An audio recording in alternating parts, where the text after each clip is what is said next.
I'm Rod Serling. You're listening to the Zero Hour. Suspense. I'm the Whistler. Yours truly, Johnny Dollar.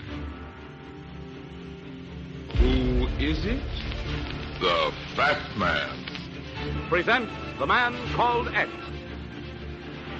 The Mysterious Traveler. Another journey into the realm of the strange and terrifying. I hope you will enjoy the trip, that it will thrill you a little and chill you a little.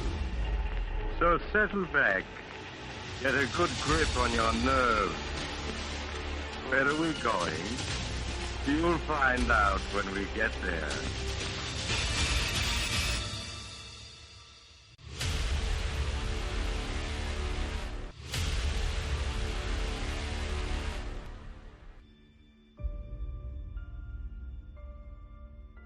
Hello everyone, and welcome to Drama and Theater, brought to you by Duane Old Time Radio. Drama and Theater features some of the best programs from the golden age of radio, including Escape, The Fat Man, Suspense, The Whistler, Zero Hour, Yours Truly, Johnny Dollar, and many, many more. Before we start today's drama, if you enjoy what I'm doing, let me ask you to subscribe to my channel. Subscribing is 100% free, and you will receive notifications on new posts. Lastly, if you have a moment, write a short 1 or 2 sentence review or give a rating on your preferred podcast service. A positive review or rating would help me out a lot. And now, on to the drama. And thank you for your support, as always. We're going to end the month with the last 3 episodes from the Zero Hour that we started last week. The story is titled A Die in the Country. This week we're going to hear the 3rd, 4th, and 5th episode from that series. Again, the Zero Hour, it's hard to find consistent dates, but the Zero Hour aired from 1973 to 1974. I'm Rod Serling. You're listening to the Zero Hour.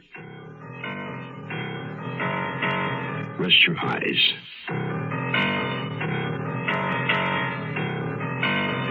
Exercise your imagination. This week, Tobias Wells' neo-Gothic tale of small-town terror. A Die in the Country. Starring Peter Marshall, Susan Strasberg, and Andrew Duggan.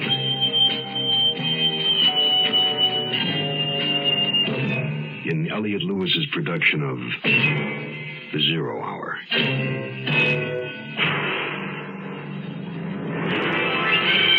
The Mutual Broadcasting System presents The Zero Hour.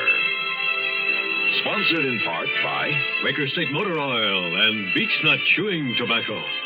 This is The Zero Hour on Mutual Radio.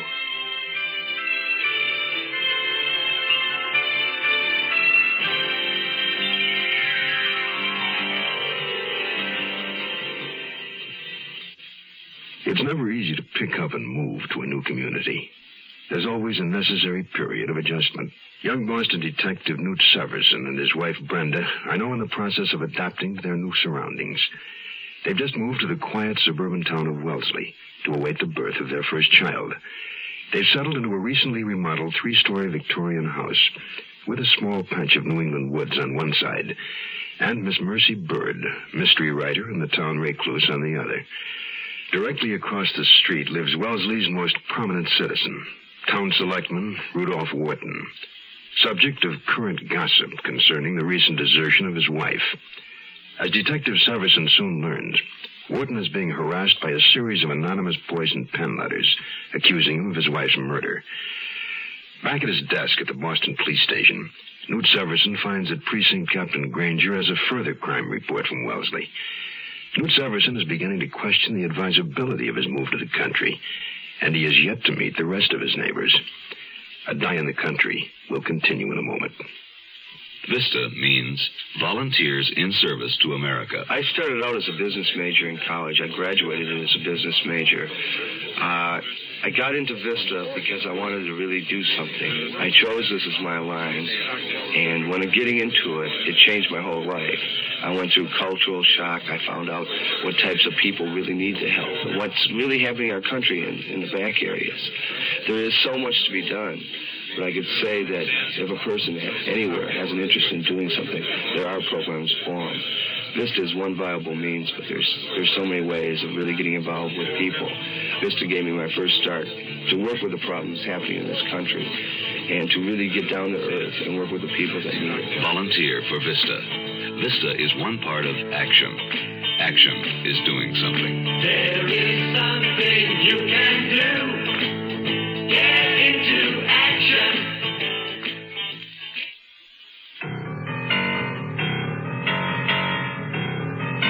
As if the threatening letters sent to Rudolph Wharton weren't enough. Now we had even more to worry about. Obscene phone calls, a whole rash of them. Seems that some kook got hold of the Wellesley phone book. The calls are occurring systematically to nearly every house in your town. Every house? And the caller seems to be working right through the book. Sometimes from the front of it, sometimes from the back. What ploy does he use? Well, he claims he's a doctor doing a survey. His research, he says, calls for answers to a number of questions. And he starts off nice enough.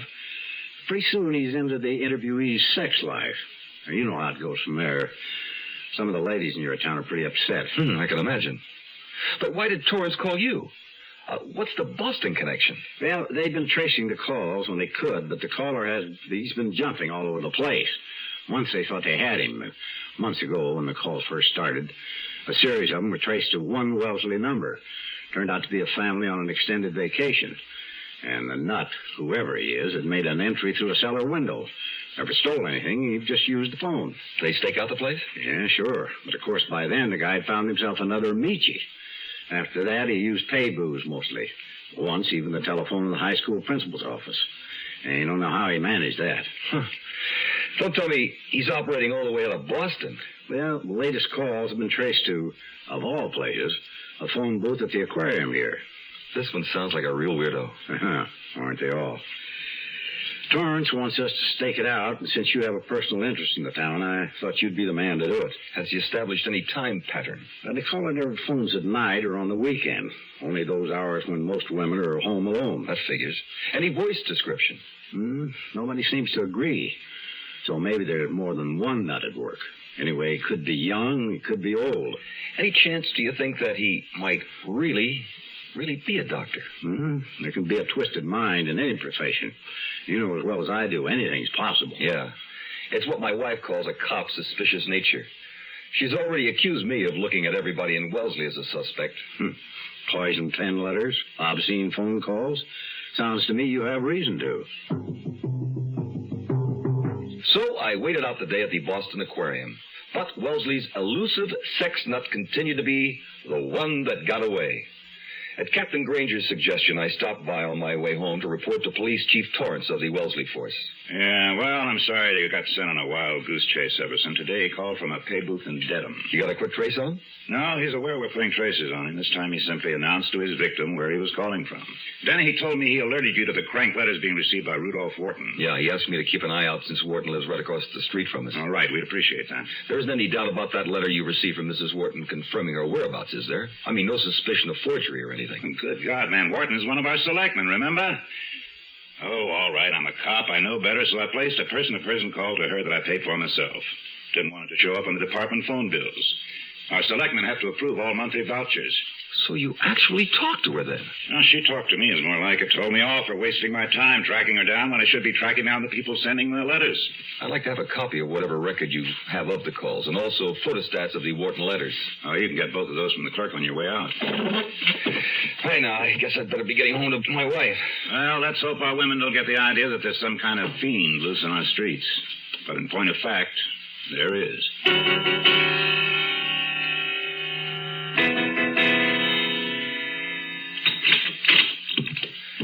It's me, honey. In the living room, Newt. Come on in and meet Mrs. Farley. The Farleys in the house, catty corner across the street. I remembered Mrs. Parsons' rundown on them. Congenial couple with the two potential teenage delinquents.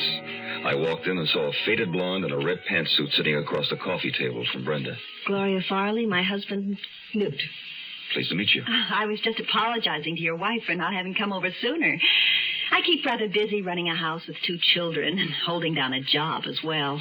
I can understand that. I can't imagine it. Just the thought of a house with 1 baby in it scares me. In particular, I came to invite you and your wife to a party this Saturday evening. Our house. You'll meet my husband and a few friends. Oh, that sounds nice. It'll be our first evening out in Wellesley. Oh, then I'm glad I thought of it. Late but sincere, that's me. Thanks for asking us.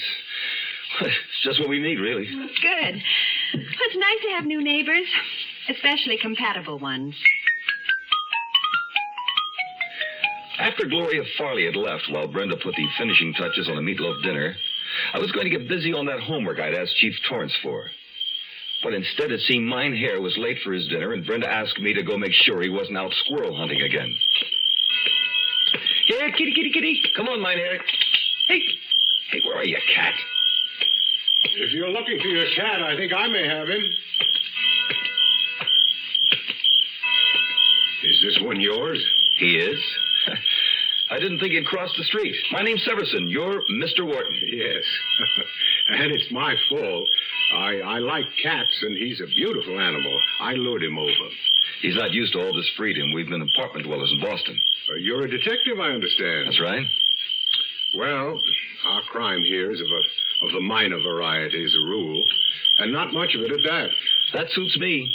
I get enough of it on the job. Care to come in for a drink? Oh, thanks, but I think my dinner's on the table. I'll have to take a rain check, if I may. Of course. Wharton gave Mine Hair one final stroke and handed him to me. And as he did, I was struck by a curious resemblance. There was a look about their eyes that seemed the same, his and the cat's. I said goodnight and walked back across the street, running my hand thoughtfully across Mine Hair's glossy fur. I found myself wondering which look it had been, that of our formerly docile house cat or the killer it had become. We're gonna take a lot of trips this season to places that you may have seen before. To stores. To school. Out to the swimming pool. To the dentist, to the market. We will take our car and park it. We're still taking a lot of car trips these days, but these days most of them are short trips. Unfortunately, short trips are tough on your car because it never gets the chance to really warm up enough to eliminate harmful deposits, things like rust, grit, and acid. They build up, and before you know it, they start doing lasting damage to your engine. Short trips call for the high-quality protection of Quaker State motor oil. Quaker State is refined from 100% pure Pennsylvania-grade crude oil, the world's choicest. Then it's fortified to protect your engine against deposits and keep your car running young. Now that you're taking more short trips than ever, it's nice to know you can find Quaker State more places than ever. Quaker State your car to keep it running young. We'll return to our story in a moment. Even if someone served them a slice of beef, they couldn't bite into it. Their teeth are too weak. I'm not talking about some people over in Africa or Asia. I'm talking about Americans. American children.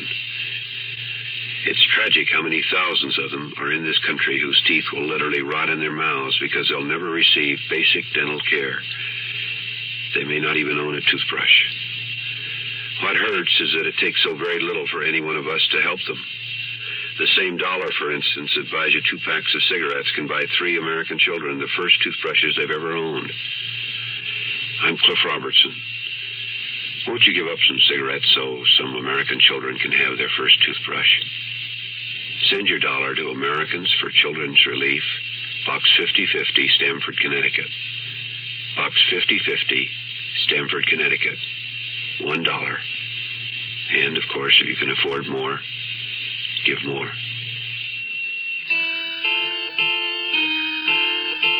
Chief Torrance was right about the obscene phone call list. It was hard to find a handle. I charted the calls on a calendar and didn't come up with anything beyond my own frustration.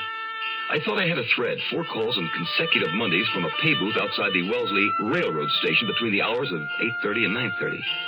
Could be a commuter. But then the pay booth number dropped from the list and was never used again. Sometimes he called 4 or 5 days in a row, and another time a week went by without a complaint.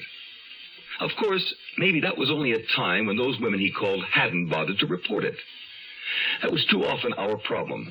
On the one hand, there were the cranks who bothered us about nothing, and on the other, there were always those who came up against real crime and kept it a big, dark secret, even from the police.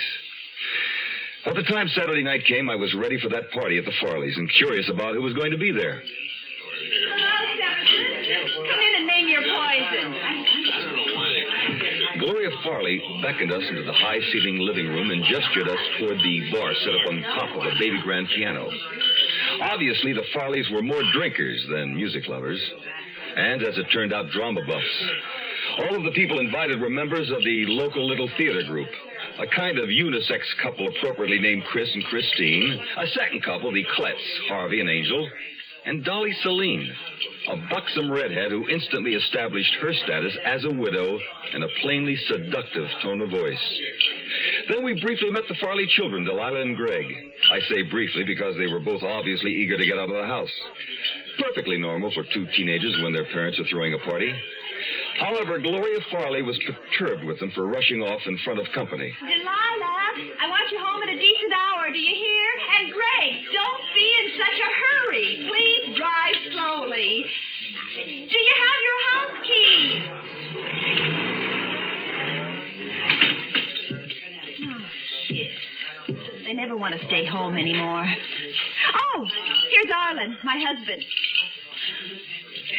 There was a sudden whir of a motor, and we followed Gloria Farley's gaze to the top of the stairs.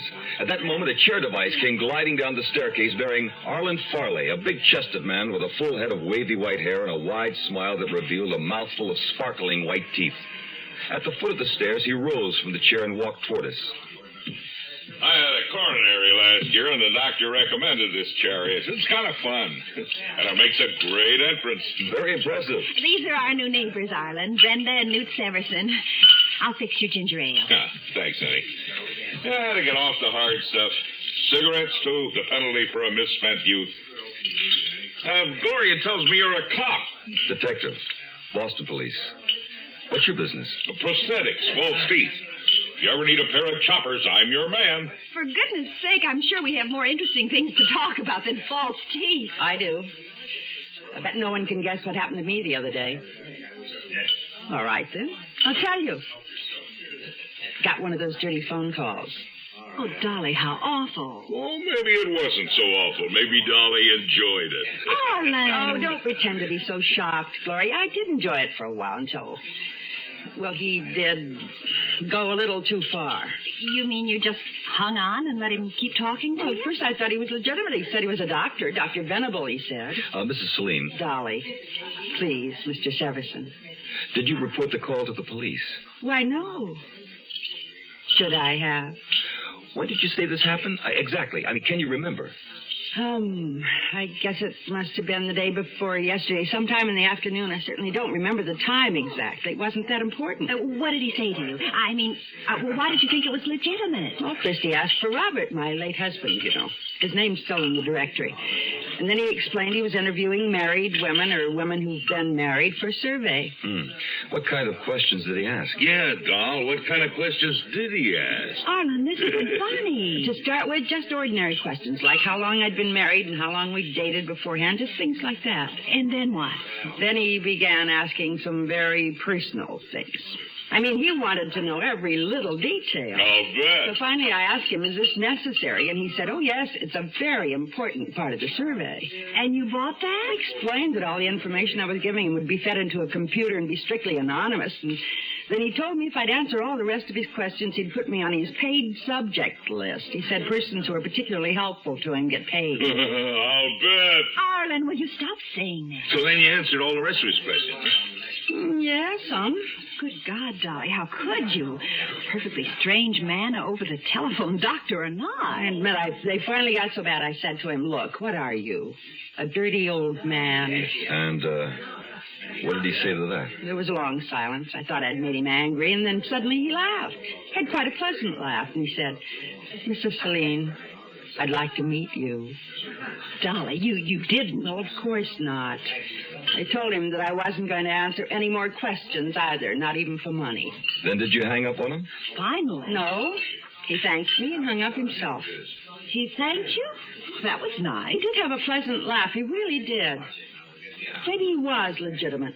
What kind of speaking voice did he have? Can you describe it? Deep. Kind of silky. Well, to put it plainly, he had a sexy voice. It's the only way to describe it. Dolly. I think, Mrs. Serling, you'd better tell all of this to the police. Mr. Stevenson, note, you're a policeman, aren't you? And I've just told it all to you.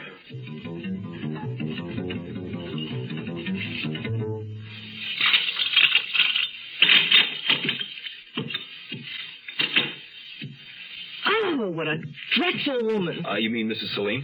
Just call me Dolly, you big, handsome policeman. Hey, you weren't jealous, were you? Oh, jealous of her? Imagine going on and on with that kind of telephone conversation. Honey, she's a widow without a man. She must be very lonely. Oh, she wasn't lonely tonight. You spent practically the entire evening with her. I wanted to find out all I could about the phone conversation. I'll bet. Come on, Brenda. What's gotten into you? You never act like this. Well, I've never had reason to before. Of course, I suppose I really shouldn't blame you. It can't be very exciting going to bed every night with an old sack of potatoes. Aha, so that's it. Oh, darling, I don't care how pregnant you get. You'll always look better to me than any voluptuous redhead. Newt. And you don't have to worry about Dolly Serling. She isn't my type, first of all, and I promise you I won't ever see or talk to her again.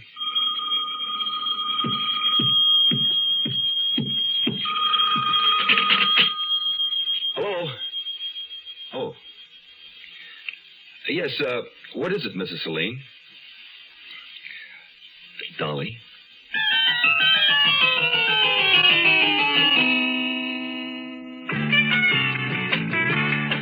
You know a man's world is small and getting smaller every day, but there are certain things you still do. Still say what you think, you still pay for the drinks, and beach nuts the tobacco you chew. Weird ideas taking hold, kids won't do what they're told. Who knows what this whole world's coming to? But you keep your face to the wind, you don't quit on a friend, and beach nuts the tobacco you chew. Seems like a man's world just isn't the same anymore, but some things you can still trust, like beech nut chewing tobacco. Beech nut just keeps on getting better. Beech nut's a lot moister these days, with more taste, less stems. Today's beech nut, fresher, longer-lasting flavor. You ought to try it.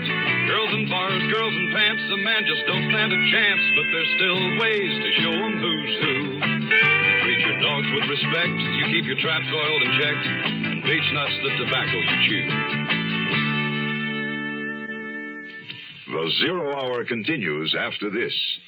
This is John Bartholomew Tucker. Your body does a lot of talking. It tells you you're hungry. It lets you know you need water. It may warn you a stroke is on the way. These are some of stroke's warning signs. Sudden temporary weakness or numbness of the face, arm, or leg. Temporary difficulty or loss of speech. Sudden temporary dimness or loss of vision, particularly in one eye. An episode of double vision. Unexplained headaches. Temporary dizziness or unsteadiness. If you notice one or more of these signs, see your doctor. This year, over 200,000 Americans will die of stroke. Don't let one of them be you. Ask your heart association for further information about stroke and how to prevent it. Helping you to feel better and live better longer is just one of the services of your heart association. Give to your heart fund. It turned out all Dolly Serling wanted was more attention. The woman was lonely. Perfect prey for a telephone nut. She was also more frightened about the call than she acted at the party. She knew she had done a foolish thing, so again I referred her to the Wellesley Police Department, said a polite goodnight, and hung up. My attention at the moment was in full demand upstairs in my own bedroom. The next week or so passed more or less serenely at home, while my job provided all the excitement I wanted, and sometimes more than I asked for. When I got home tonight, I was really ready to put my feet up with a beer. But I didn't mind at all when I found company in the kitchen. It was Mercy Bird, and we hadn't seen much of her lately. Busy on a book, that's why. Nobody sees me when I'm writing. How's your cat, by the way? I've had to let Algernon shift for himself lately, so I hope he hasn't been giving Mine Hair a problem. Mine Hair's taken to spending a lot of time across the street. It seems Rudolph Wharton is a cat lover. You still don't like the man, I take it. How can you not like a man who looks like Cary Grant on The Late Show? Like they say, you can't judge a book. The man's no good. My mother died in his rest home, you know. I didn't know that. Mm-hmm. The place is okay, isn't it? I mean, good doctors, good care. And bloody expensive. But I'm not saying anything against the doctors. It's Rudolph Wharton I blame. That doesn't seem fair. Well, you don't know the man like I do. You don't know what he did to his wife. What do you mean? What did he do to his wife? Well, she was a Mayhew, you know. There was Ernestine and her sister Eulalie, and their father, Clarence Mayhew, owned half this town in his day. You mean that's how Wharton acquired all his property? Exactly. By marrying Ernestine Mayhew. But there's nothing wrong with that. It's what happened to Ernestine Mayhew that I'm talking about. She was a gay, lively thing until she married that one. Then she changed. Changed? How? Well, she changed completely. She became quiet and somber. Quiet and somber as a grave.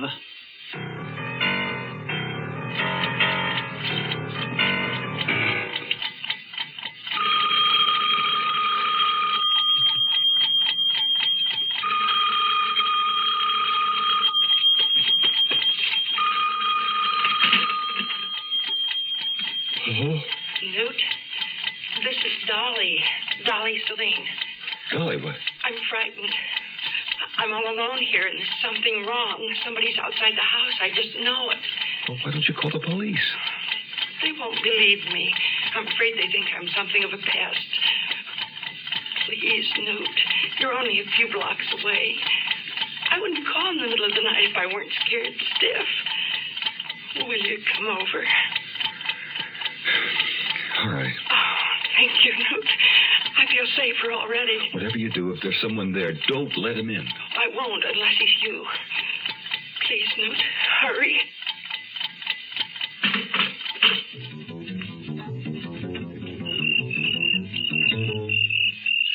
The house looked completely dark. I thought maybe Dolly Serling had given up and gone to bed. But then I spied the shades of a colored TV, ghosts moving in a box through the living room window. I got out of my car and moved slowly up the walk, keeping a careful eye on the surrounding shrubbery.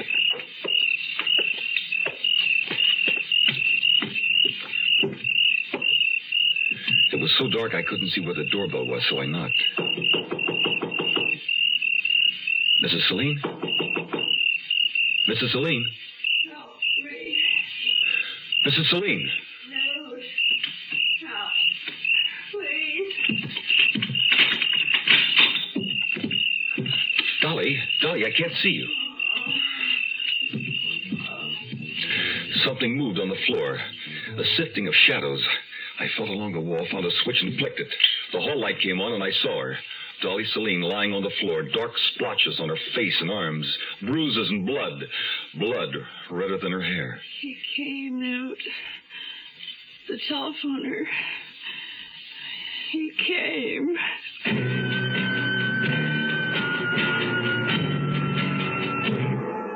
You are listening to Mutual's presentation of The Zero Hour.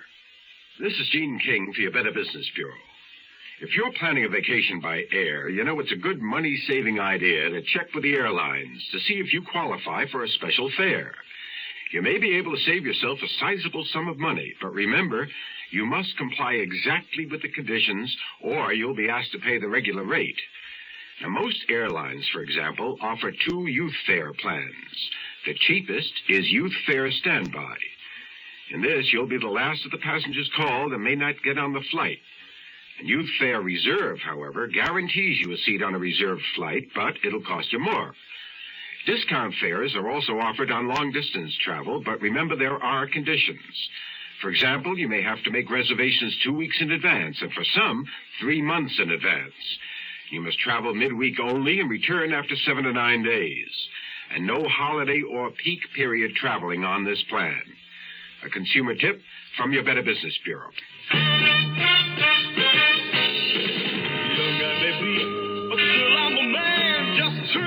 18 and I'll do what I can to find me a place where I can be me. Get ready for life, be free as the sea. Oh, where do I go from here? Where do I go from here? What about the new Navy? You'll get your chance at success, learn an exciting job, and see the world. If you think you've got what it takes to make it in the new Navy, call toll-free 800-841-8000 or see your Navy recruiter. Be someone special in the new Navy. All over the world, there's so much to do. All of the sea, don't you even I know where I'm going from here.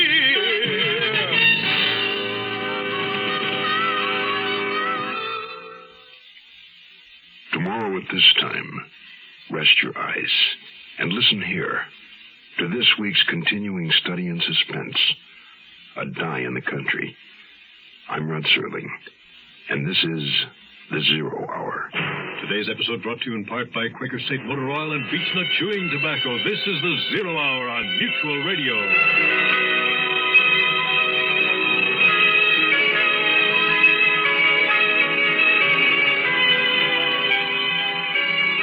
You have been listening to The Zero Hour, a presentation of the Mutual Broadcasting System in association with Hollywood Radio Theater.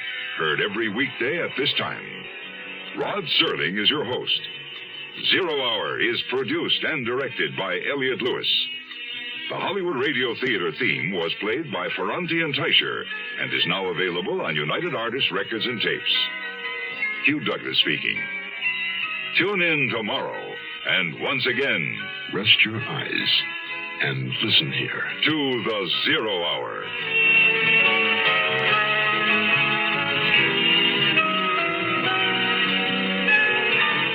This is the Mutual Radio Network.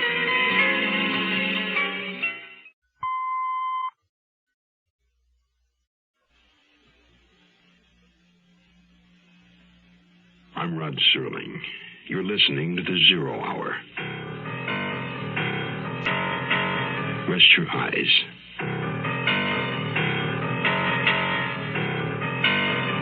Exercise your imagination. This week, Tobias Wells' neo-Gothic tale of small-town terror. A Die in the Country. Starring Peter Marshall, Susan Strasberg, and Andrew Duggan.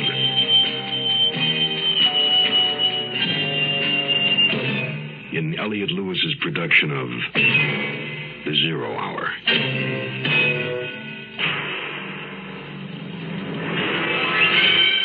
Mutual Broadcasting System presents The Zero Hour.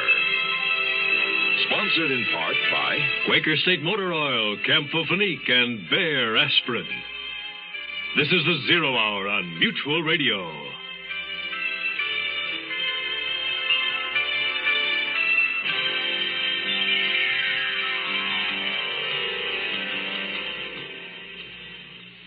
In this, our mobile society, the act of physically moving one's family from one town to another is a relatively simple matter. The problem is leaving old friends behind and making new ones. Detective Newt Severson and his wife Brenda, having recently moved from Boston to the small suburban town of Wellesley, have begun making those new friends. However, they find themselves becoming more deeply involved in a web of intrigue and violence among their neighbors.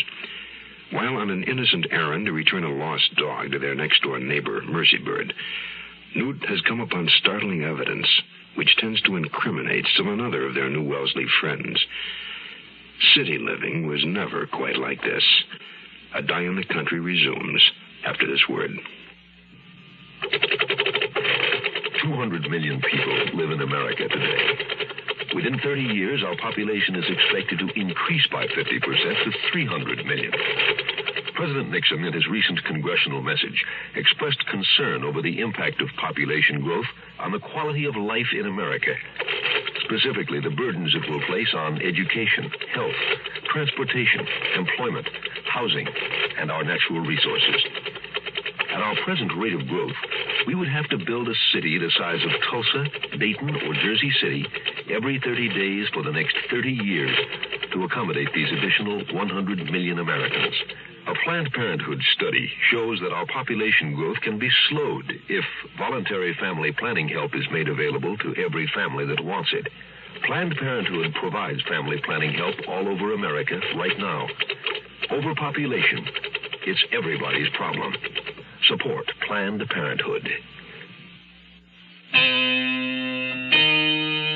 All I had meant to do was let the dog in.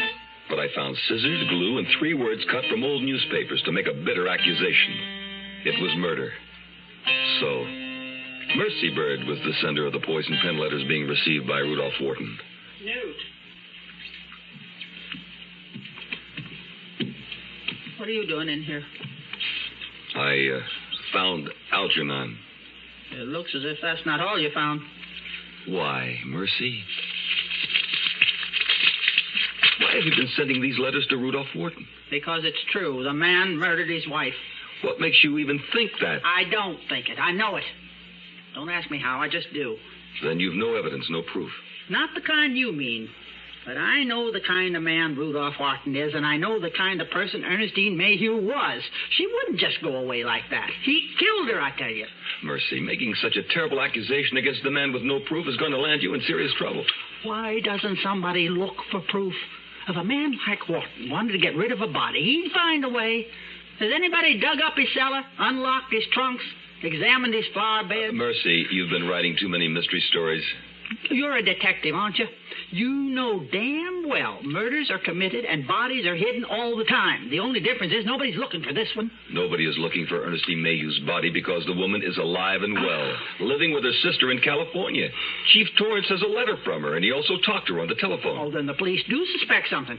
No. They acted on those letters, of course, to prove they were a hoax. A hoax? That's exactly what Rudolph Wharton is pulling off. Don't you see? See what? Oh, of course. You don't know about Ernestine and her sister.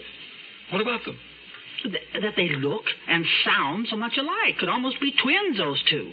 I'll bet it was Eulalie that the chief got the letter from and talked to on the telephone. That might work for one of your books, but how could Rudolph Wharton persuade Eulalie Mayhew to masquerade as her sister? Then she'd know that he had killed her. Perhaps she does know. And is just going along with it? There's something else you don't know about the Mayhew sisters. They were both in love with Rudolph Wharton.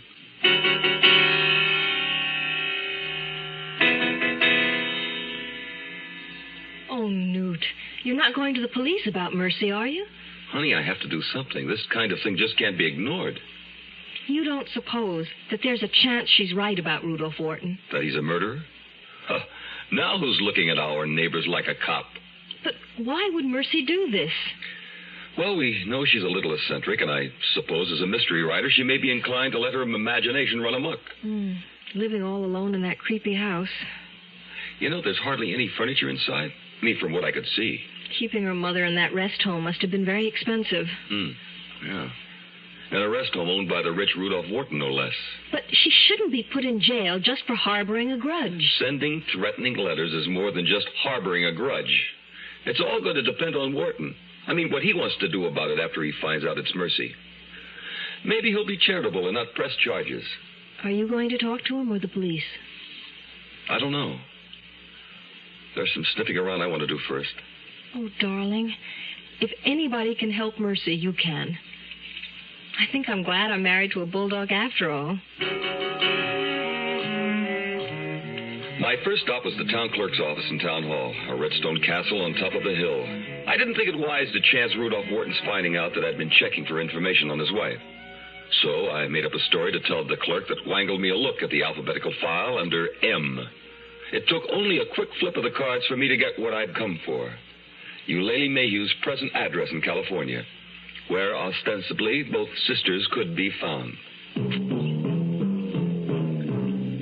My next stop was the public library. With luck in a small town like this, I'd find copies of the Wellesley High School annuals there. I did. Should be the 40s, I figured. And I was right.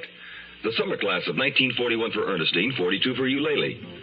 I placed the pictures of the two sisters side by side. Heart-shaped faces, light eyes, identical blonde hairdos of the pompadour and page boy style of the time. Even looking closely at them as I was doing, it was hard to see the difference between them. But did they sound alike as well, I wondered. I got a telephone number for Eulalie Mayhew from the long-distance operator. Riverside, California. Information.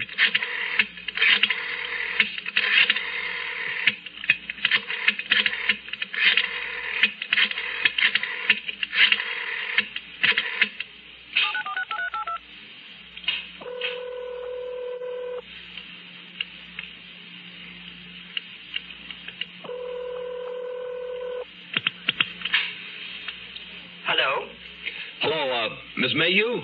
Yes. Is this Miss Eulalie Mayhew? Yes, it is. Who's this? Hi, Lester Martin, Wellesley High, class of 41. Do you remember me? I don't believe I knew you. I didn't graduate until a year after that. Oh, I know. Your sister Ernestine was in my class. I understand she's staying there with you right now. Is that right? Yes, she is. Well, it's Ernestine I really called to talk to. It's quite important. Is she there?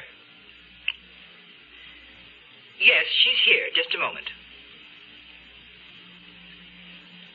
Hello? Eulalie? No, this is Ernestine.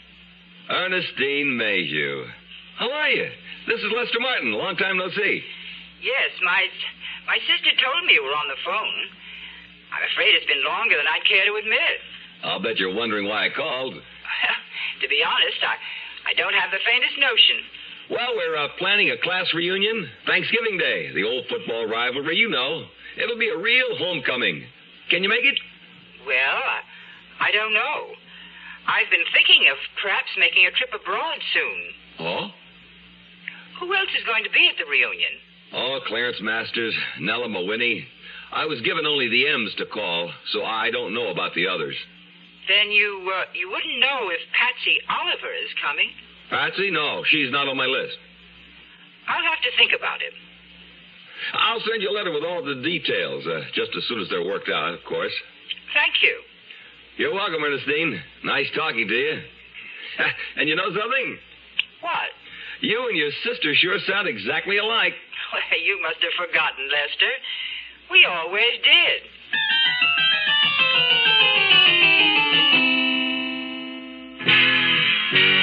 We're gonna take a lot of trips this season to places that you may have seen before. To stores. To school. Out to the swimming pool. To the dentist, to the market. We will take our car and park it. We're still taking a lot of car trips these days, but these days most of them are short trips. Unfortunately, short trips are tough on your car because it never gets the chance to really warm up enough to eliminate harmful deposits, things like rust, grit, and acid. They build up, and before you know it, they start doing lasting damage to your engine. Short trips call for the high-quality protection of Quaker State motor oil. Quaker State is refined from 100% pure Pennsylvania-grade crude oil, the world's choicest. Then it's fortified to protect your engine against deposits and keep your car running young. Now that you're taking more short trips than ever, it's nice to know you can find Quaker State more places than ever. Quaker State your car to keep it running young. We'll return to our story in a moment. Did you say God? Well, I know him by everything you say and do. Did you say God? Well, I've seen him every time I look at you. He's touched you with his love and with his truth. Don't look any further. You are his proof. This hand in your hand in my hand. Can you hear the music play? Brother to brother, helping each other. You know we're gonna find a way. This hand in your hand in my hand. Can you hear the music say? Sisters and brothers loving each other. We're gonna make a better day. This message is brought to you by Religion in American Life. My phone call to California gave me nothing to go on. But for some reason, I suddenly thought of an old friend in Los Angeles. A private gumshoe named Jess Dyer, who I knew would do me a favor. A little stakeout at the Mayhew house, and maybe some discreet checking with the neighbors. Meanwhile, I decided to drop in for another little off-the-cuff chat with Chief Torrance down at the Wellesley police station. I was wondering, when you talked to Mrs. Wharton, what did you ask her? Did you find out when exactly she left Wellesley and how she got to California? Anything like that? Well, I didn't interrogate her, if that's what you mean. No reason to. All I needed to know was that she was alive. I suppose so. Only... What are you getting at, Severson? I hope you don't have the idea that I didn't check thoroughly just because it was Wharton. No, I wasn't thinking that. There have been people in this town from time to time who've tried to buy me, but they've learned quick enough that I'm not their boy. I can tell that. Okay, I just wanted to set things straight, in case. Because I'm getting the notion that you've got an itch. An itch? That's what I call it when it happens to me. An itch I can't scratch keeps me up nights sometimes. A feeling that something's out of kilter, off the mark. Yeah. I guess maybe that's what I got. And I gather you're thinking maybe it's a place I can reach that you can't. Maybe it is. What can you tell me about the Mayhew sisters, for instance? I hear they look and sound a lot alike. Well, that's true enough, especially in their younger days when they dressed alike, wore their hair the same way and everything. Later on, they didn't do that anymore, of course. I also hear that at one time, at least, they were both in love with Rudolph Wharton. Yeah, I suppose they were. That'd be back in their younger days, too, before Wharton settled on Ernestine. I remember when my wife and I used to go to the steakhouse in those days. We'd see the three of them, young Wharton, as handsome then as he is now, with the Mayhew girls, one on each arm. Both of them looking up at him like he was God. Is there anybody in town, anybody you can think of that Ernestine Mayhew would be likely to keep in touch with, no matter where she is? Yep, one person, Constance Giordi. Taught both the Mayhew girls, but Ernestine apparently always felt something special for her. She's the first person I tried to check when Wharton started getting those letters. And? You notice I said tried. I asked her if she heard from Ernestine, and all she said was wherever Ernestine was Ernestine's own business, and I should mind my own. Where does she live? Over in Back Bay on Oak Street in a little house Ernestine gave her, scot-free. She's the one to talk to about Ernestine, all right. But I don't envy you trying.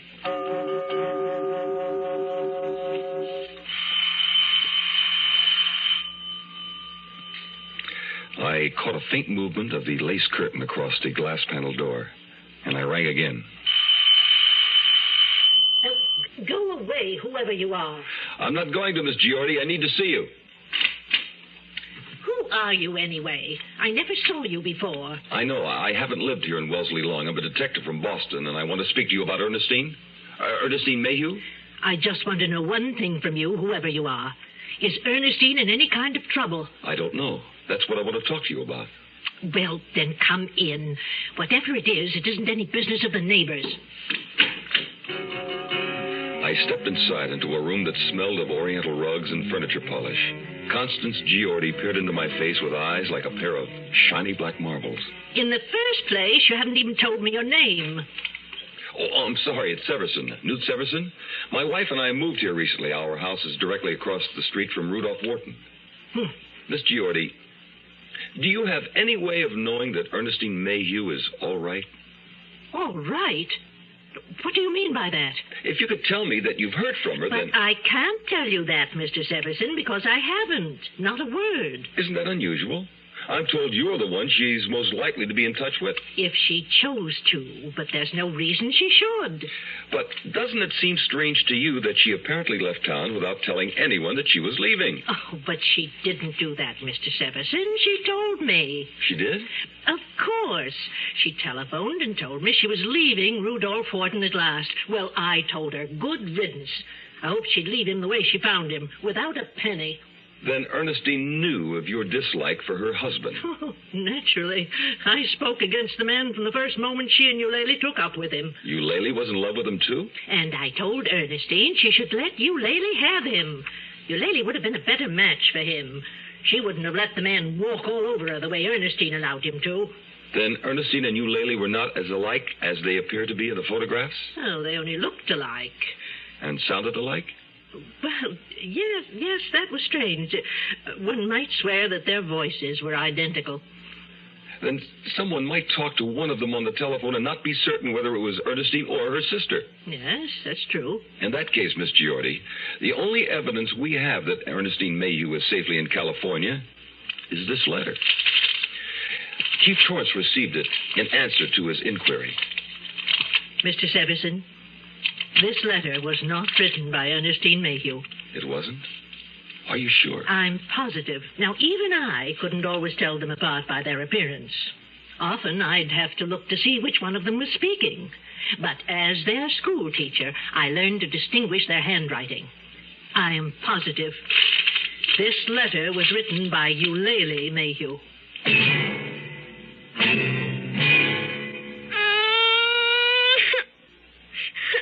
No pain's a little one when it happens to your child.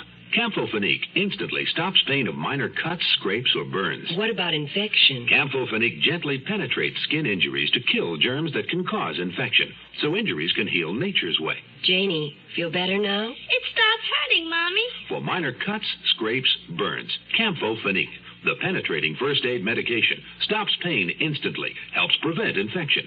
Campho-Phenique. College only puts foolish ideas into a girl's head. Some men also thought women should never get the vote. The thing some people used to believe. Even today, some people think all aspirin is alike. But the fact is, all aspirin is not alike. Bayer tested its aspirin against every leading brand. The test showed for quality, Bayer is superior. Remember, as with all medicines, read and follow label directions carefully. When you get a headache, get Bayer, the better quality aspirin. The Zero Hour continues after this. USO? Gee, I guess there must be one around here someplace. Yeah, let me think. Hold on. I'll go over here and ask, okay?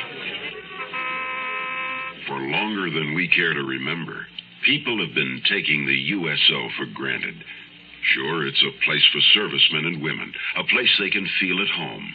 Read, rest up, write letters home. A nice, clean place where the hamburgers are great, and so are the people serving them. Tickets to shows, ball games, sure.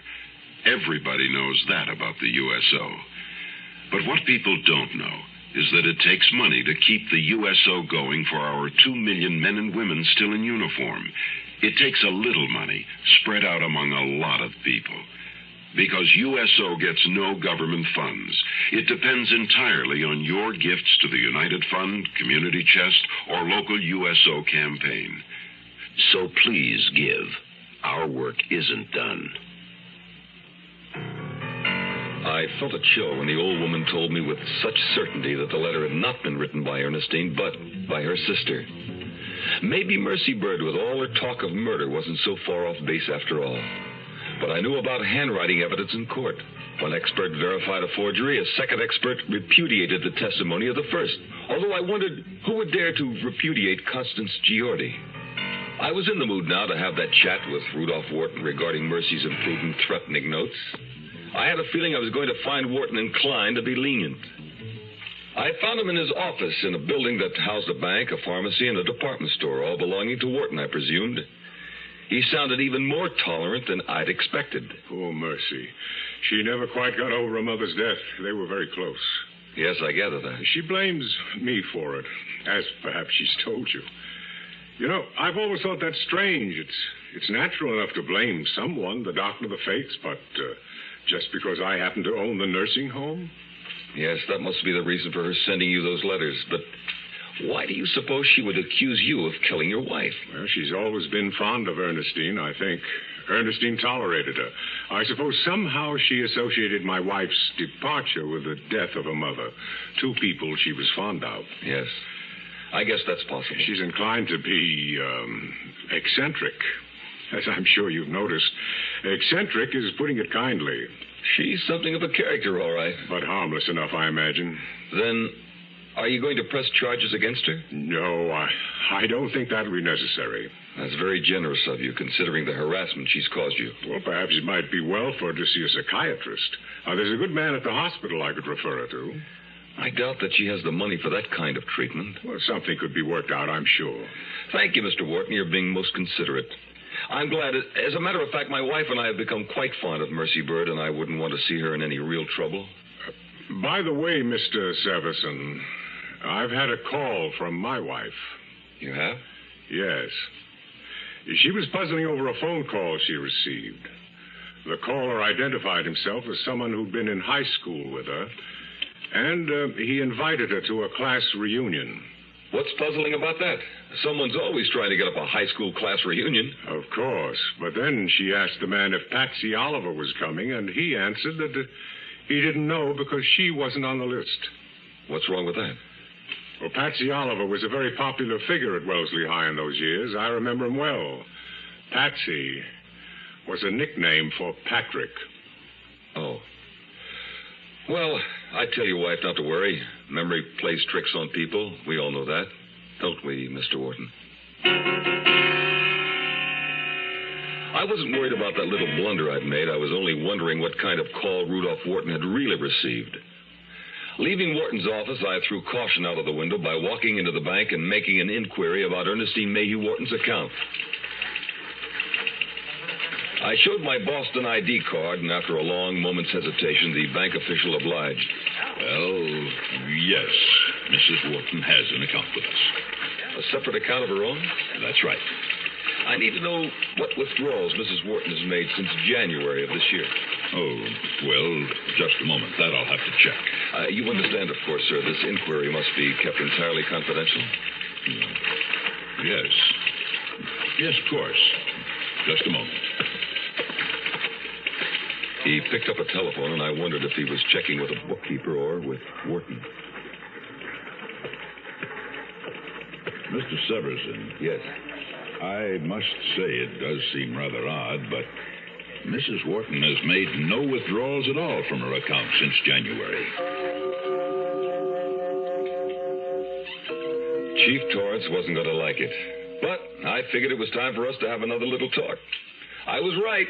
He didn't like it. Damn it, Severson. I don't need this can of worms. I don't need it at all. I can understand your position. And it seems to me everything you've dug up is still pure speculation. Even Constance Giordi's statement? She told me she'd swear on her family Bible that your letter ostensibly from Ernestine was actually written by Eulalie. That's the one thing I can't ignore. I'll give you that. Then the reasonable doubt is now on the side of Mercy Bird, don't you think? I suppose once you allow yourself to even consider the possibility of murder, town selectmen notwithstanding, you've... Very well, Severson. Let's assume that we have a case and get on it. Yes, sir. Here's something to start with. After you brought up the subject, I checked out the passenger list on the flights out of Boston at the time of Ernestine Wharton's assumed departure. And? And Eve Wharton flew out of Boston bound for Los Angeles on January 10th. If it wasn't Ernestine, it was somebody else. Eulalie. Yeah. Well, considering we're going along with this whole assumption, I suppose it could have been, although you'd think somebody around Wellesley would have seen her while she was here. They might have and thought it was Ernestine. If Eulalie were deliberately assuming her sister's identity. All right. And what we want to find out is, if there was a flight into Boston from L.A. sometime just before the 10th that shows an E. Mayhew on the passenger list. Exactly. Yes. I'll put it through. Call for you, Severson. My wife, I told her I'd be here. You see, our baby's due any time now. Then get on this phone, man, for heaven's sake. Hello? Hi, Brenda. Are you all right? When? I'll be right home. It wasn't our baby, it was yours. Mine. You can forget Greg Farley. Your obscene caller's still on the loose. He just called my wife.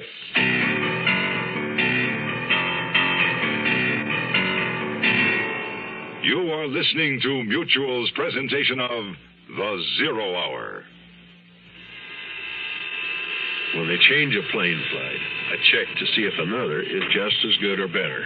Fred Underwood, Kansas City postal worker, probably knows as much about airline schedules as the airlines. I want to give that extra service that goes with airmail. So I move it just as fast as I can to get it out of here. And airmail is moving. Now you can almost always get next-day delivery to cities up to 600 miles away. And two-day delivery anywhere in the country. Just mail by 4 p.m., use zip code, and mail from a specially marked airmail box.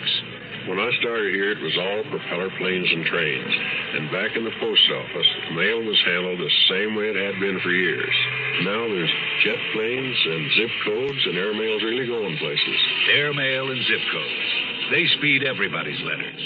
If you don't know a zip code, check your phone book or call the post office. Help us help you. Use zip code.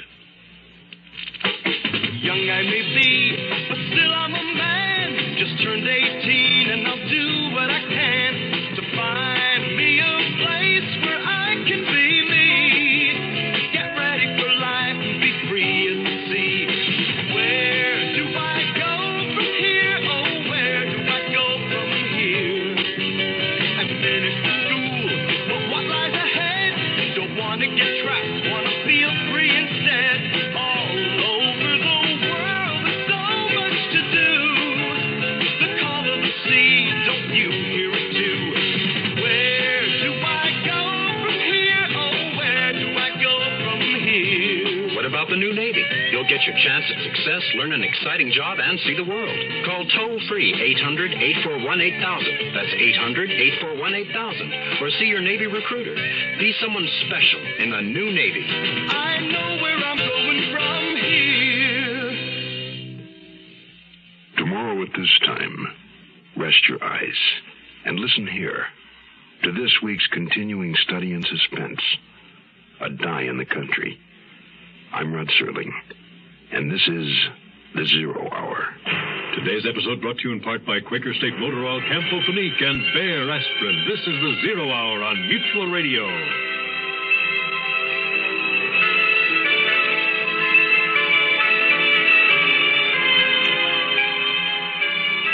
You have been listening to The Zero Hour, a presentation of the Mutual Broadcasting System in association with Hollywood Radio Theater. Heard every weekday at this time. Rod Serling is your host. Zero Hour is produced and directed by Elliott Lewis. The Hollywood Radio Theater theme was played by Ferranti and Teicher and is now available on United Artists Records and Tapes. Hugh Douglas speaking.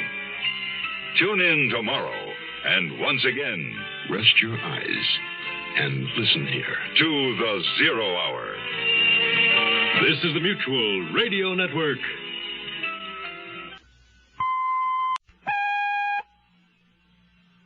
I'm Rod Serling. You're listening to The Zero Hour. Rest your eyes.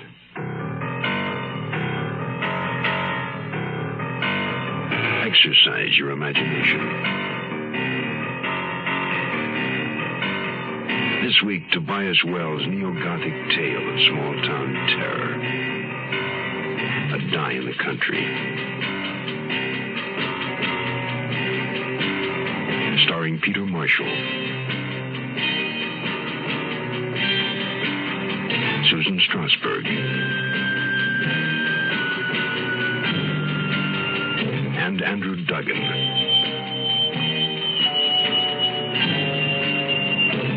In Elliott Lewis's production of The Zero Hour.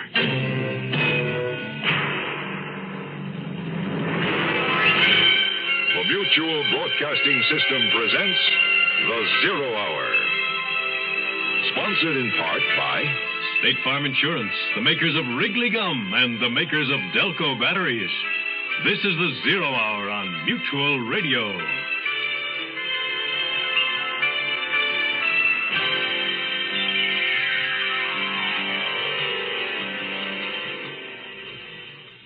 All that the Seversons wanted was to move away from Boston to a quiet little house in the country. And that's precisely what they did.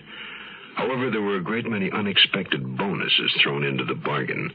Threatening letters, obscene phone calls, wife-swapping neighbors, a strange disappearance, and an accusation of murder.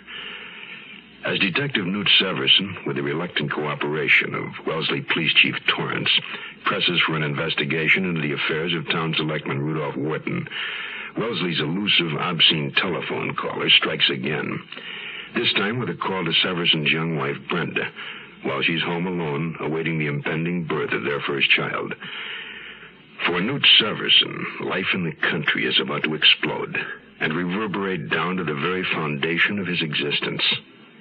In a moment, the conclusion of A Day in the Country. But first, this word.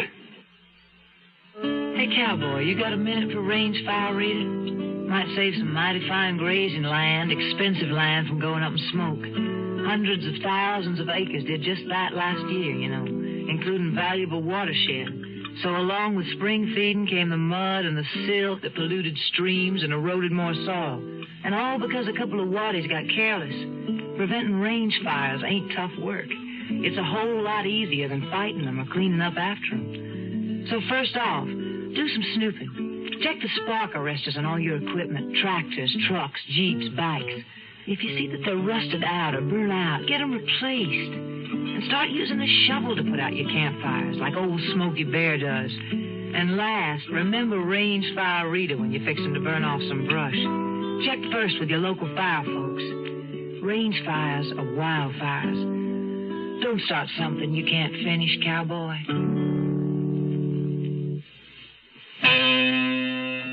I was furious with myself for not being home with Brenda at this crucial stage of her pregnancy. I was just caught up in this Wharton business, so when Brenda got that crank phone call, it just set me off. Never mind Rudolph Wharton and whether or not he did or didn't murder his wife. Let's get this damn phone freak out of circulation. Calm down, Severson. Just get on home to your wife. We're working on this telephone business. There's one thing, Chief. This puts young Farley in the clear about everything except that car theft charge. And he can probably be released to the custody of his parents pending his arraignment, if they want it that way. I think maybe they will. I'll get back to you on the Wharton case as soon as I'm satisfied my wife feels okay. And I'll get on the airlines angle meanwhile. Oh, but will you do me a favor, Severson? Play this close until if and when we really have something. Yeah, I know. Wait a minute. This call to Brenda gives us something new on the phone nut. What's that? He didn't work from the Wellesley directory this time. We're not in it. He must have gotten it from information then. No, he couldn't have. We have an unlisted number.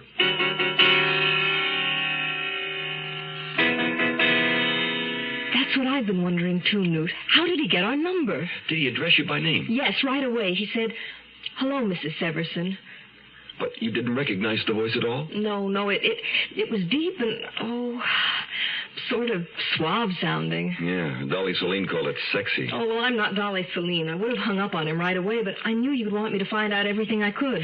Thanks, but I hope you didn't stick with that nut too long. I couldn't. It was just, it was too much. I had to hang up. What time was this? Just before you called me? Yes, about 4:30. Later than usual for him. I just wish I knew how he got our number. So do I. If we knew that, it might tell us who he is. The thing to do is make a list of everybody who knows our number or anybody who's been inside the house where they could have seen it on the phone. That could have been, even any of the workmen who've been here. Exactly. Even that sweet little old man who hung our new wallpaper? Darling, I'm a suspicious cop, remember? That sweet little old man could very well have a sexy telephone voice.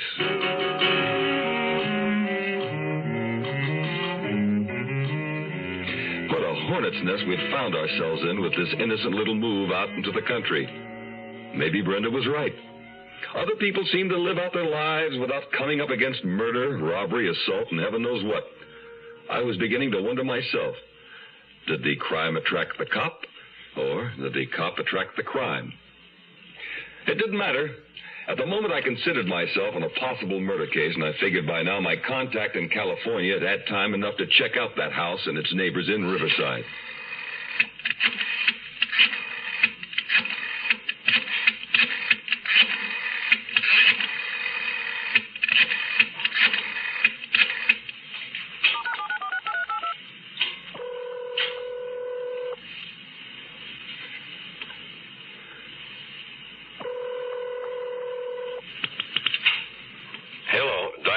Yes, it's Newt.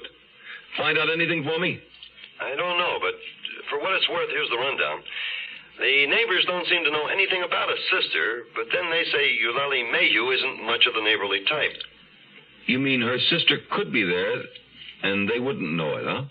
That was the impression they gave me. But none of them could say that they'd seen both sisters together? No, I didn't get that from anybody, but for your information, at the moment, there's nobody living in the house. What do you mean, nobody? whether there was one sister or two. They're not there now. The next morning at headquarters, I passed Dyer's information on to Chief Torrance. So, what do you think it means? I'd like to find out from Wharton what it means, but I don't want to flush him out at this point. Maybe Eulalie Mayhew has already flown the coop. No, it wouldn't make sense. I mean, Wharton still needs her around, right? Oh, by the way, does Eulalie have any of her father's holdings? No, Ernestine was the old man's favorite. Eulalie was left just with an annuity. More than adequate, I understand, but it was a definite slight. That gives Eulalie a bit of a motive, too, doesn't it? Oh, not for murder, I shouldn't think.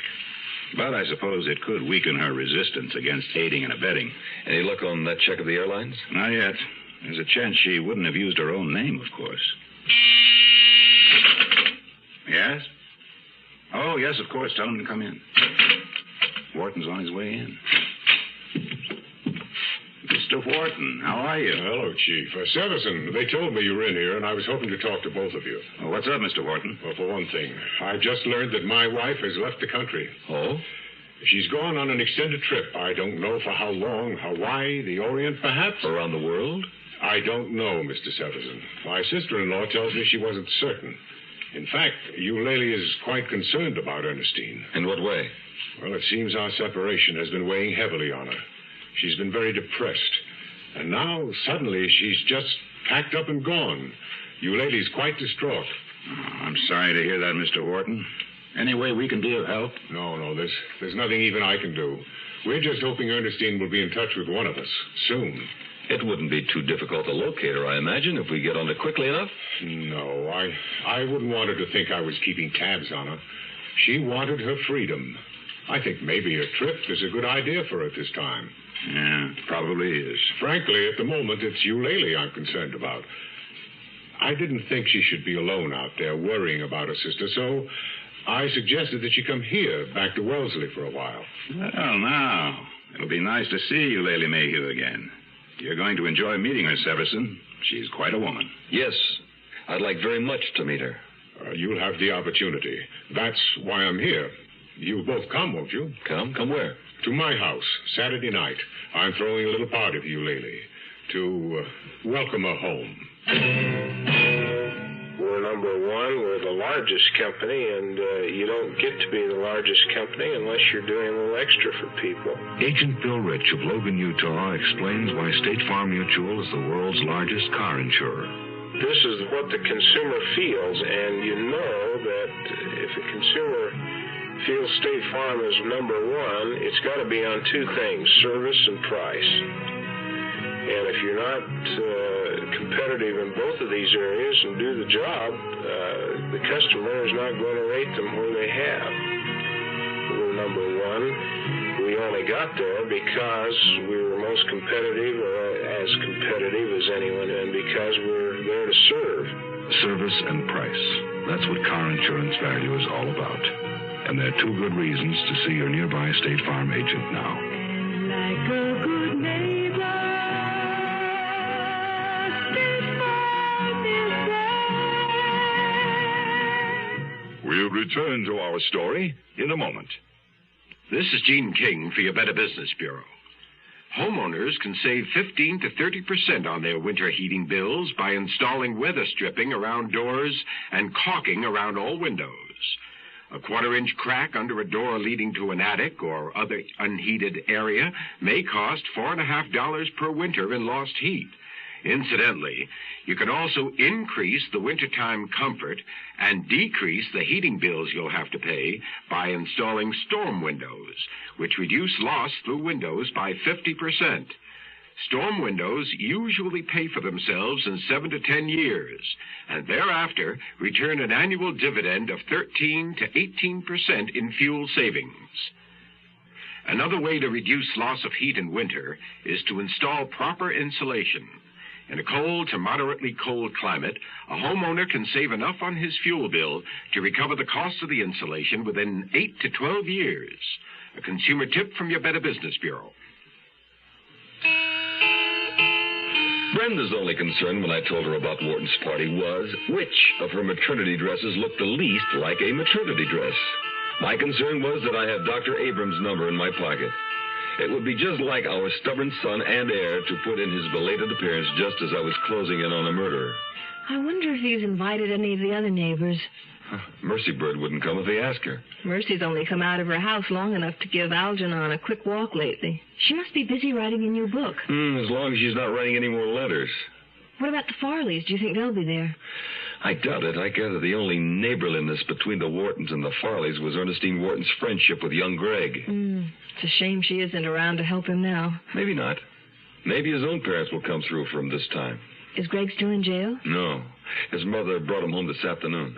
Oh, Newt, doesn't it scare you? Pretty soon we're going to be parents. I don't know. Junior is sure taking his time about getting here. I don't blame him, considering all that's been going on.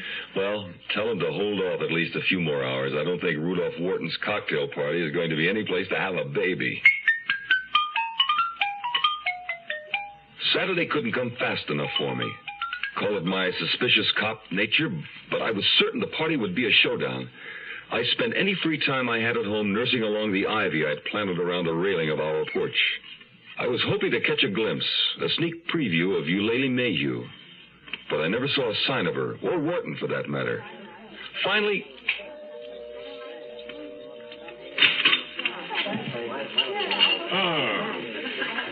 Hello, Severson. You know my wife? Yes, of course. Good of you to join us, Mrs. Severson. Come in. I want you to meet Eulalie. Before he had led us halfway across the room, I saw her. Shining silver gold hair, a flawless skin, glowing under a golden California suntan.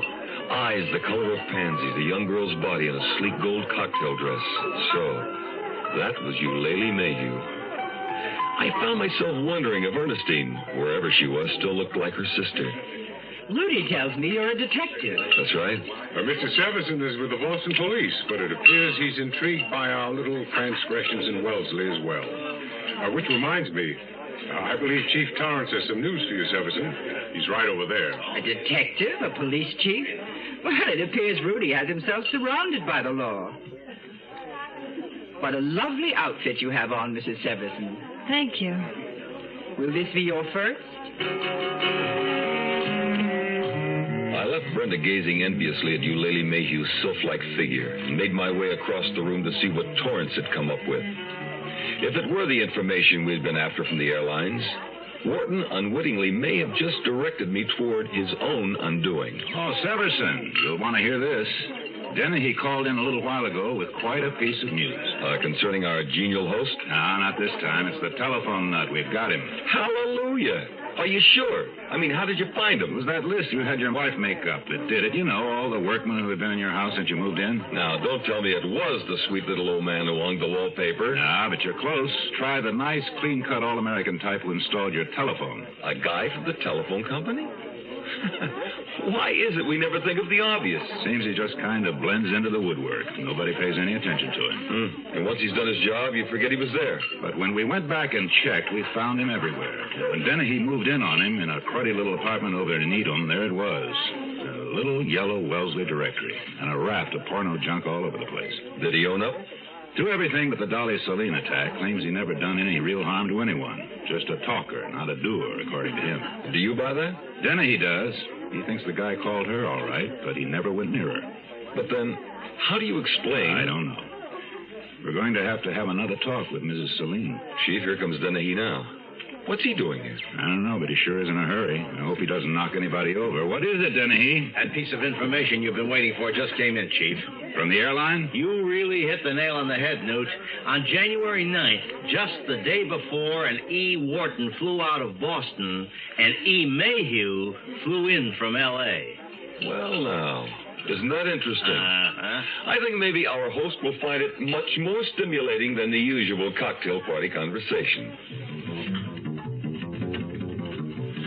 I took pity on the chief and went to look for Wharton myself. I found him more or less where I expected, on the terrace in the shadows with a glint of gold lame beside him. Sorry to disturb you, Mr. Wharton, but something's come up about your wife. Rudy. What about my wife, Mrs. Everson? The chief will explain. He and Dennehy are in the study. You can come too, Miss Mayhew, if you wish. Yes, of course. Has anything Has anything happened to her? I have the feeling we'll all have an answer to that very soon.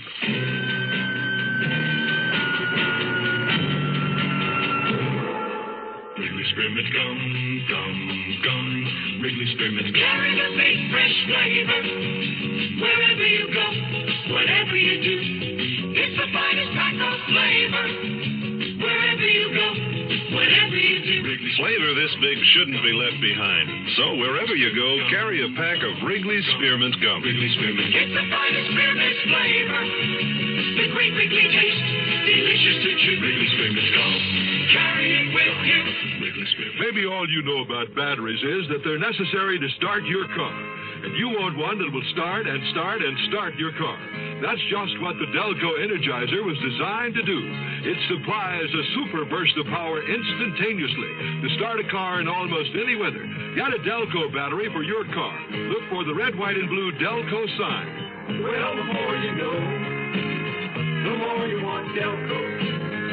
The more you know, the more you want Delco. The Zero Hour continues after this.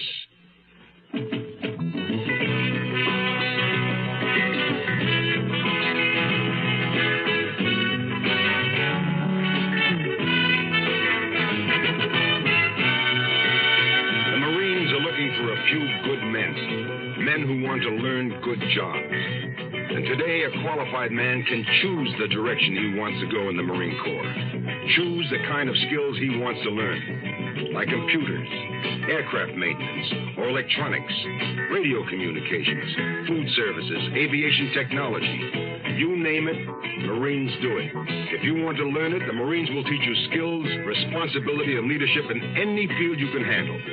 Remember, qualified men can choose their own directions in the Marine Corps.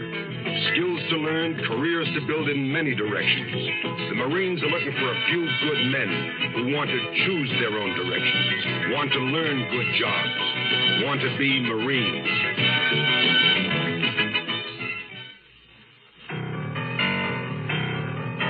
Despite Eulalie Mayhew's involuntary gasp and her alarmed look of a cornered doe, Wharton remained as unruffled as ever. I went on ahead alone to the study. A few moments later, they followed me in. Dennehy looked nervous in his uniform. I felt like our cat Mein Herr out stalking prey. Chief Torrance was less ferocious, so I let him begin.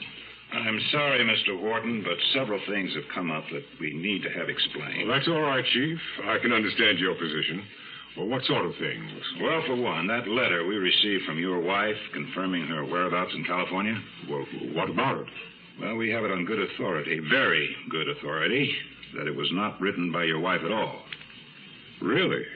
That instead it was written by you, Eulalie. By me? But Never mind, Eulalie. You don't have to deny it. I'll explain. Please do, Mr. Wharton. As a matter of fact, Eulalie did write the letter at my request. Why was that? Because Ernestine refused to. As far as I was concerned, she didn't care if I rotted in hell. You never indicated before that there was that much animosity between you and your wife, Wharton? Because I wanted to spare Eulalie. You see, the truth is, my wife was insanely jealous of her sister. Oh, that's something I never knew. Ernestine didn't seem the type. Oh, well, it was only where I was concerned. She constantly made the accusation that it was Eulalie I really loved. Eulalie I should have married. I see. Mr. Wharton, there's something else. We know that on January 10th, someone under your wife's name boarded a plane out of Boston for Los Angeles. That was my wife, Severson. Who else would it be? Eulalie? But Eulalie was in California, at her house in Riverside. No, she wasn't. We have the evidence that Eulalie came here to Wellesley on January 9th. Rudy? If she did, Detective Severson, I know nothing about it. Rudy? Were you here, Eulalie? You should have taken me into your confidence. I might have been able to help you out of this. Rudy, what are you saying? I knew, of course, how much resentment toward my wife Eulalie has always felt since their father died, leaving a will that favored Ernestine. But I never thought Eulalie could be capable of taking any kind of cold revenge on her sister. That's not what happened. Wharton, What are you trying to pull? You know very well Eulalie was here at the time of your wife's disappearance. It was at your request that she came. But that's impossible. I had nothing to do with it. I wasn't even here in Wellesley myself at that time. You weren't? I was out of town, in Virginia, attending a golf tournament. And I can account for every moment of my Look out, time. she's got my gun. Oh, Lily, put that down. No. Oh, Rudy. Why?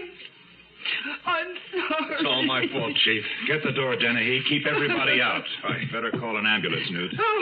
No reason to. Wharton's dead.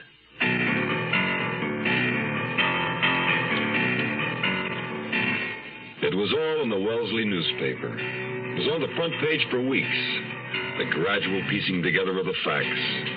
Ernestine Wharton had told her husband she was divorcing him, reclaiming the titles to all of her properties and leaving him penniless.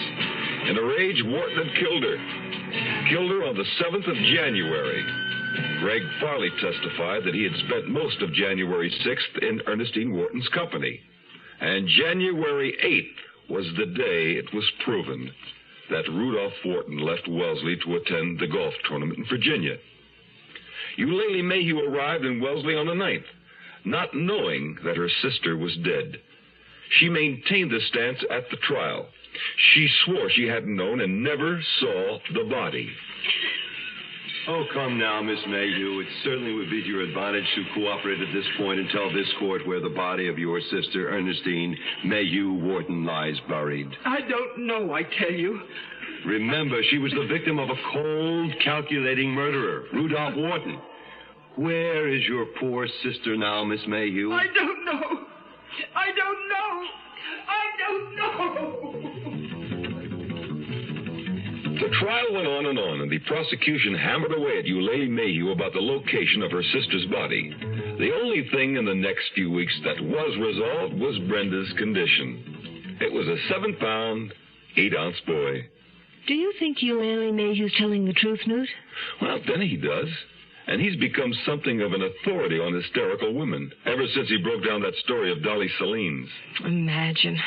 Deliberately hurtling herself down the stairs to fake an attack just for attention. Gradually, Wellesley finally became the quiet little suburban town we thought it would be when we first moved in, before Mine Hair came scampering into the house that first night with a dead squirrel in his mouth. But, of course, as Mercy Bird reminded us daily, no one had yet discovered where Rudolph Wharton had hidden his wife's body. Then one day, Brenda had just coaxed the baby into taking his afternoon nap. I was out on the porch trimming the ivy that was threatening to take over the house when... I got it! Honey, here comes Mercy, and she's got it. Whatever it is. I figured it out. I knew if I just kept working on it, I'd come up with the answer. You mean you think you know where the body's buried? I don't think I know. I know. Now listen to this. Wharton committed the murder on January 7th. On January 8th, I had the flu. It was a Friday. I remember it well. I just sat up in bed all day looking out the window and watching the workmen. Workmen? Yeah, they had to delay digging earlier because the ground was frozen. But then there was an early thaw that first week in January, and they came and poured the cement that day, and I was watching them. January 8th. Now, Rudolph Wharton carried his wife's body away during the night of January 7th, put it in the hole, covered it with dirt and stones. And the next morning, the workmen came and supplied a handy cement tomb. What workmen? Yeah, Mercy. What are you talking about? I'm talking about your house. Well, it's being remodeled before you moved in. You could take my word for it. I know where the body is. We're standing on it. Ernestine Mayhew is buried right here under your front porch.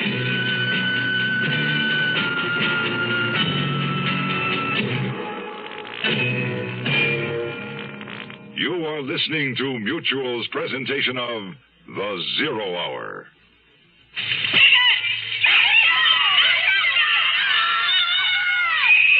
The sounds you hear are happening at girls' clubs throughout our country. They are happy sounds. Girls swimming, sewing, Take the needle and you thread cooking, it. having fun, and learning to develop their potential for leadership. Today's girls want and need these programs. This is Mrs. Harold Kazanjian, President of Girls Clubs of America, asking you to help in your own community. Lend a hand at your local girls club, or write to Girls Clubs of America, Box 35, Grand Central Station, New York, 10017. Find out how you or your organization can start a girls club. People working with girls clubs can make a difference.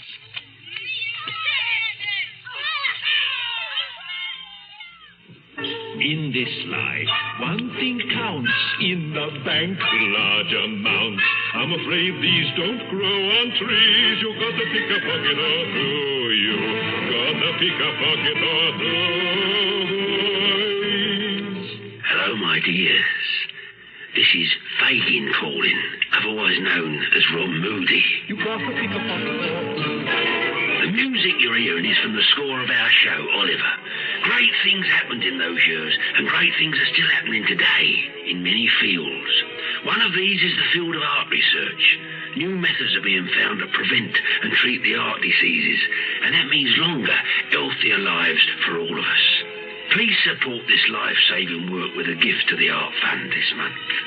It takes all of us working together. Remember, you got to pick a pocket or two now and again if you want to help.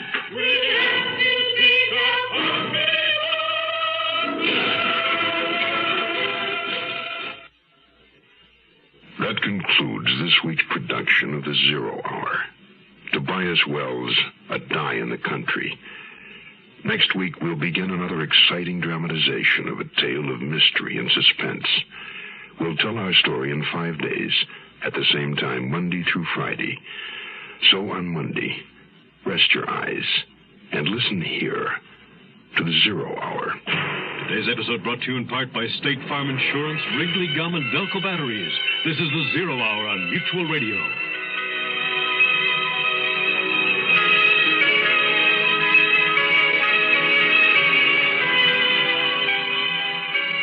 You have been listening to The Zero Hour, a presentation of the Mutual Broadcasting System in association with Hollywood Radio Theater. Heard every weekday at this time. Rod Serling is your host. Zero Hour is produced and directed by Elliot Lewis. The Hollywood Radio Theater theme was played by Ferranti and Teicher and is now available on United Artists Records and Tapes. Hugh Douglas speaking. This is the Mutual Radio Network. Thank you for listening to and showing your support for my podcast. If you would like to receive notifications of when new episodes are posted, please subscribe to my channel. Subscriptions are 100% free, and they really help me get an idea of how I'm doing. Well, hope you enjoyed, and until next time, stay safe. Wish you well, and as always, peace.